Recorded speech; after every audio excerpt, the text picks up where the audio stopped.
is Brundtland report from the name of the former Prime Minister of Norway, Mrs. Gordon Brundtland, set the stage saying, okay, if you want to talk about development, the sustainable element must be in it. What is sustainability? Sustainability means that each generation has the absolute right to satisfy their own needs, okay, but without spoiling the natural resources to the future generation. So you leave, in a sense, intact the environment, the natural resource capital, so to speak, for the following generation. Mind you, I mean, it is not just the idea that the environment is important, natural resource. It's important the fact that in development we have to think in using as a time element the generation. Generation is, roughly speaking, 25 years. You cannot speak of development without taking a long-term attitude. You can just do something like that. You know, you really have to think in terms of long-term improvement.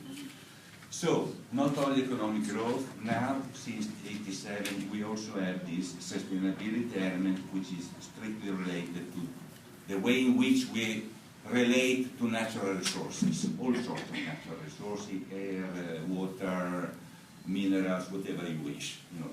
And you must not pass on to your children, in a sense, something which is of lower value than what you have received from the past in terms of nature.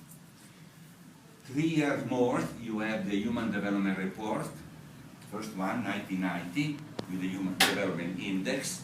You know everything about that.